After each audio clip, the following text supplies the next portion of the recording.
నమస్కారం. నేను మీ రూపిక. ఇవాళ ఇంకొక మంచి ఒక ఫ్యామిలీ అంతా కలిసి కూర్చుని టైంని స్పెండ్ చేసే దాంతో నేను మీకు ఒక మంచి డిష్ తీసుకొచ్చానండి. సరదాగా ఫ్యామిలీ గానీ, ఫ్రెండ్స్ గానీ ఇలాంటి బిజీ స్కెడ్యూల్‌లో 5-10 మినిట్స్ సరదాగా గడుపుతా ఉంటారు. అదే ఆ టైంని మనం సరదాగా ఆ టైంలో చాయ్ తాగుతా ఉంటారు. చాయ్ టైం. ఈ చాయ్‌ని మనం ఇంకొక స్పెషల్‌గా తీసుకుందాం. అందరూ కలిసి కూర్చుని చాలా మస్తీగా చాయ్‌ని తాగుతుంటే చాలా బావుంటూ ఉంటుంది. సో, ఇవాళ మనం తందూరి చాయ్ చేసుకుందాం.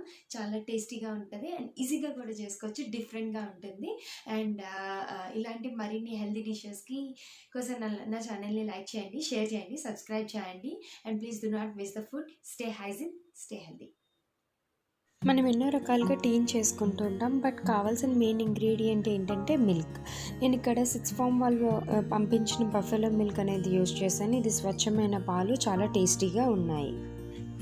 ఫస్ట్ టీ చేసుకుందాం. టీకి ఒక గ్లాస్ నీళ్ళు పోసుకొని ఇలాచీ దంచి వేసుకోవాలి. తర్వాత జింజర్ కూడా దంచి నీళ్ళల్లో వేసుకోవాలి. తర్వాత మనకు కావాల్సిన టీ పౌడర్ని కూడా వేసి వాటర్లో బాగా మరిగించాలి. ఒక గ్లాస్ పాలు తీసుకొని మరుగుతున్న నీళ్ళల్లో వేయాలి.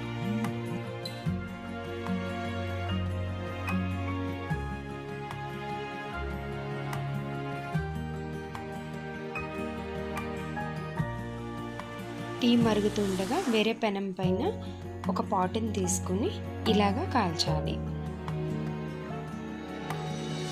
ఈ పాట్ అంతా మనం మీడియం ఫ్లేమ్లో అటు ఇటు తిప్పుకుంటూ పాట్ని కాలుస్తూ ఉండాలి. ఇప్పుడు మన టీలో కావలసినంత షుగర్ యాడ్ చేసుకోవాలి.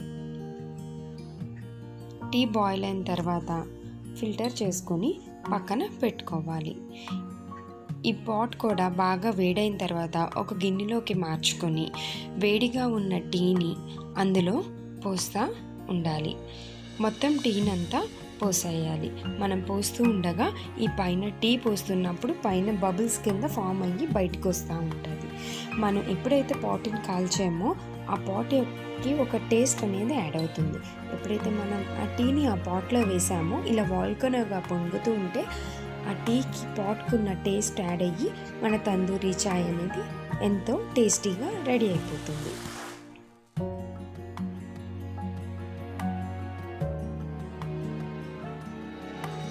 ఈ వీడియో కనుక మీకు నచ్చినట్లయితే లైక్ చేయండి, షేర్ చేయండి అండ్ సబ్స్క్రైబ్ చేయండి.